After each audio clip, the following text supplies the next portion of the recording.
Hey,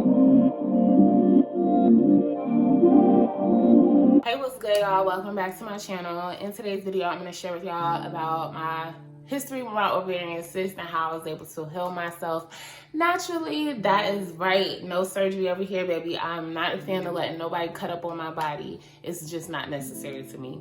So, pretty much around this time last year, actually, I started to kind of have this pain in my stomach. Well, it wasn't even my stomach. It was more so my pelvis. At first, y'all, I thought it was gas. So, you know, you have your... No, I really thought it was gas, y'all. So, you know how as a woman, when you have your cycle, you're alternating ovaries each month. So, like, August of last year, I noticed this, like, little dull, kind of subtle pain. It went away shortly, cool. So then September came, everything was cool. October, I went to Tampa for Halloween, y'all.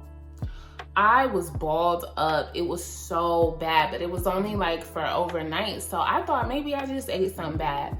December, when I got my period, everything was fine in November. But December, when I got my cycle, it was after December 21st, first of all. And we have to understand the importance of that cosmic shift because it did change the energy in the air. And it's calling us to pull out things that aren't serving us anymore now so that we can match the vibration of this new earth that we're on. So it was like a couple of days before New Year's, y'all, I was on the floor. It hurt so bad. Like, y'all, I had to call an ambulance. And they was giving me pain medicine. That shit was not working. Like, I called the doctor in there. I was like, can you please just sedate me? Like, bro, this shit hurts. Like, it was rough. And at that point, I didn't know what was wrong. So, you know, I got diagnosed pretty much. They told me that you have an ovarian cyst. Now, a big thing for us to remember is, first of all, a diagnosis is nothing more than a linear label to help your mind process information. It is not real. Stop like thinking that this shit is real. It's just a label to help you process the information. So once they told me what was wrong, immediately I went online and looked up like the spiritual causes and stuff like that, because we have to understand that our bodies are storing our energy, and that's the energy of our thoughts, the energy of our experiences. Literally, your feelings get stored in your cells, because when you feel those things, there's an area of your brain that processes that into like a chemical that actually goes through your body and gets released into your cells. So that's why we have to release energy, because if you don't release energy, if you don't feel your feelings, if you don't process things, it gets stored in your body, and that energy starts to build up, and then it manifests in the form of disease. So pretty much, I knew that there was some type of imbalance spiritually or emotionally within me. And what we have to remember is that these energy centers are linked to different areas of our lives. So our sex organs are usually linked to some type of creativity, our sensuality, our sexuality, and things like that. And so for me, I realized that I was more of like a masculine dominant person. I always felt a little rough around the edges. And then in my birthing chart, I am like, it's a very masculine chart. But in order for us to manifest, it requires a unity of the masculine and the feminine. There has to be balance. So that's why that manifested for me. It was calling my attention to the fact that, Michelle, you have to get into a space to receive in order to manifest everything that you want. And so what I started to do was, first of all, I started to get more like gifts and stuff like that. And I was always really grateful. I was always just really humble. And I was like, okay, I'm receiving. And then also it was like just being still in a place and just kind of waiting with patience and expectations. You know, that's the other part of manifestation. Like, there's the masculine part, which is the doing, but there was also the other part, which is like the receiving mode. Ultimately, the download that I received that was my truth was that it was time for me to step into my feminine energy of receiving.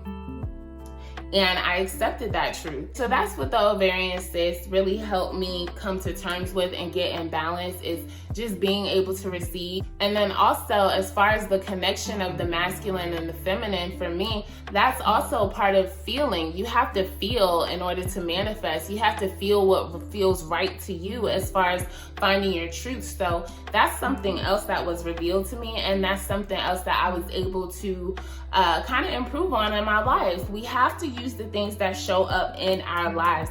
The dis-ease, the all that stuff is coming to help us. It's coming to help us clear out things that are no longer serving us. So, like I said, I got diagnosed December. And so I started right away. I immediately was like, what is this calling into my life? What does this mean? And I was like, yo, that's so true. All right, heard you. And then I decided that I had the power to heal myself. What we have to remember is there is something called the placebo effect. You can research this. They literally took two people. They gave one person real medicine, the other one fake medicine, but both of them got better because the one who they gave fake medicine thought it was real medicine. And that's the real tea. So I decided that I could heal myself. I decided that I was powerful enough and that I could heal myself without letting some damn doctor cut on my body. And so fast forward to February, because like we know with our cycles, it alternates egg to egg. So I was like, all right, well, by the end of February, once my period comes, I'll know for sure if it's gone. And I haven't felt any pain since. And then also we have to look at the experience in our lives with symbolic sight, because really at the end of the day, what that showed me was, bitch, you're magic. Oh, okay. It kind of was a testament for me to see like my power. And I had the same thing happen. Like I used to just I used to have this urge to spend all my money to zero. And I had done that a couple of times, but then I just sat in that feminine space of receiving. I wasn't in my head about, oh, I don't have no money. Oh, I'm broke. I didn't get in my head about it. I stayed in my feminine energy of receiving. And y'all, I kid y'all not, like I'm telling you, I would be down to $0. And then all of a sudden the next day or within 2 days, somebody calling me to give me some money. Crazy, y'all, crazy. This is what happens when we step into an energy of balance between the masculine and the feminine within us.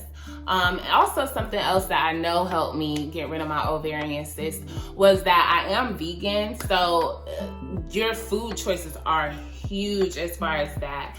And then also as far as healing an ovarian cyst, it's really helpful to examine your sexual relationships and ask yourself if you are allowing yourself to be violated. Are you with someone who actually cares for you? Or are you just allowing someone to use your life force just to get the rocks off? So just pay attention, y'all. Our bodies are showing us the way. Our bodies and the experiences that come into our lives are here to help us unlock just the most divine life experience we can.